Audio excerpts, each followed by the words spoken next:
What's up, everybody? Welcome to Podcast Now Plus. I'm Alex. In this video, I want to review Peacemaker Season 2, Episode 5. We're back at it again, and this was a pretty interesting episode. I want to call it a filler of sorts, because I do think it was definitely this, or bridge is probably a good phrase, something to get us really from these first 4 episodes, this building of, okay, Chris is not happy here, and he is out, to this episode being, all right, what's going to really not necessarily push him over the edge, but really kind of give him closure. He's looking for really one answer from Harcourt, right? That's it, one thing. And if he doesn't get it, then, he really can make that determination of what he wants and where he's going to get it.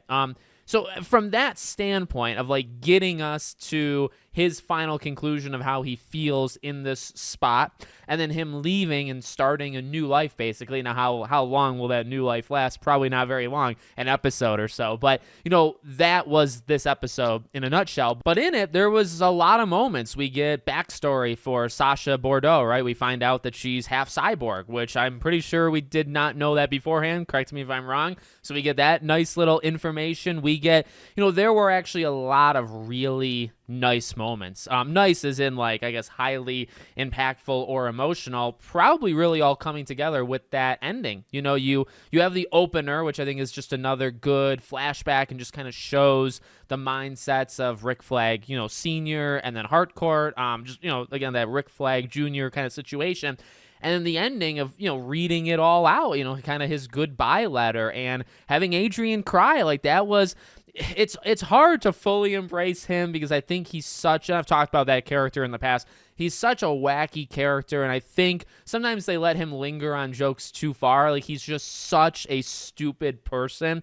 But he does have a heart, and I do appreciate, like, they showed that. I think, 99% of the time they don't show that, so it almost comes more like a shock that he is, like, that saddened by it. But it makes sense. It makes sense, and I really liked that ending, just reading it out and just kind of seeing the facial expressions, having Adebayo and then also Chris, both of them kind of talking almost over each other, reading that message, saying that he's sorry and saying, hopefully this can get you guys all promotions, right? But I got to do what's best for me, and this is going to give me the best life possible, and I'm going to be the brother to my brother, I'm going to be the son to my father, all that stuff.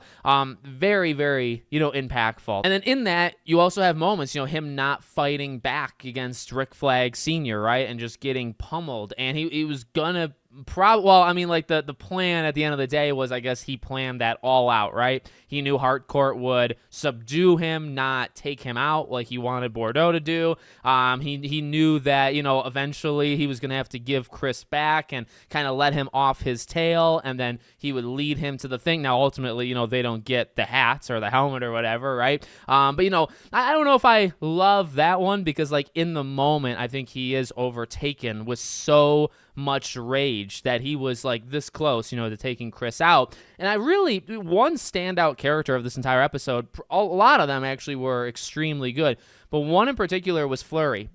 This is a guy that, again, I think can get so joking sometimes that you can almost forget that there's like an actual character there. At least that's how I feel.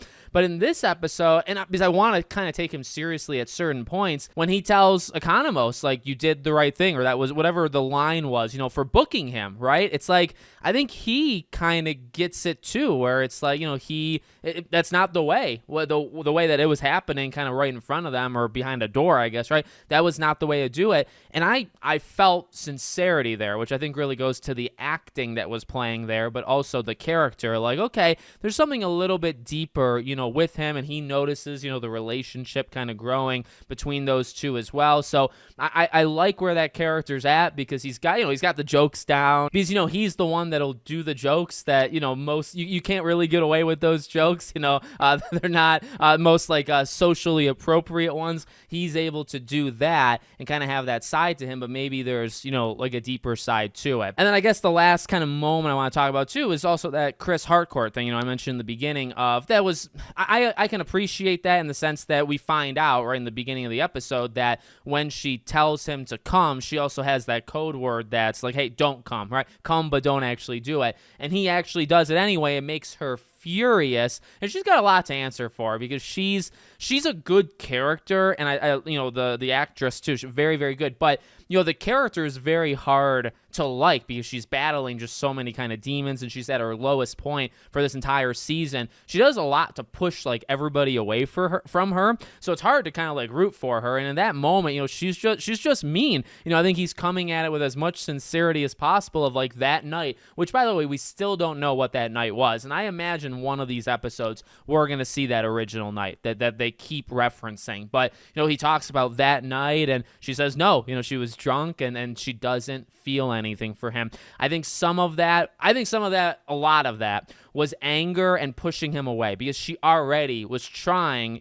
from that angle. It's like, okay, I can get that, right? You texted him that you didn't really want him to come. He showed up anyway. You do care. You don't want him to be killed. You don't even want him to be taken in. And so he didn't listen to you. And then he's asking you this question that to you feels so like off at the time, and then you get so angry that you say the things that she said. The issue is that was it. I think if she tells him there, yes, I felt something, that's all he asked. Did you feel something for me even in that night? If she said yes, or did it mean something to you? Was it real? If she answers yes to any of those questions, he stays. And she answered no, and that was, and I do love that from his perspective, Peacemakers. I mean, he loves, like, Adebayo from, like, the most, like, friendship, they love each other to death, but, like, he has a sincere care in a different way for Harcourt, and he, even though everything else he's not really a fan of in this world or in this life, if she says yes to that, he probably does stay, so that was pretty strong, too. Again, it was an episode that I do think was a filler, because it really was this, okay, let's get us from what we were just doing, because now we're going to really enter kind of this strange new world, in these next 3 episodes. But at the same time, it was actually a very, for being a filler or a bridge episode, whatever you want to call it, it was about as strong as possible because it had a lot of really strong character moments. It had kind of the coming together of all of this stuff we've been building towards, for all these episodes. So it had some great, great moments and impactful moments and emotional moments. Like the ending got me. Like it was like, man, like you feel for those characters that, he's saying goodbye to them, and in the way they did it, I loved it. So it had some really great moments, even though generally I think it was one of the most besides episode 2 felt very much like, okay, this is just part 2 to a part 1, which was episode 1, right? That one felt kind of the most like, there was nothing really that seismically changed there. This one, I mean, a lot seismically changed, but it was also just that final push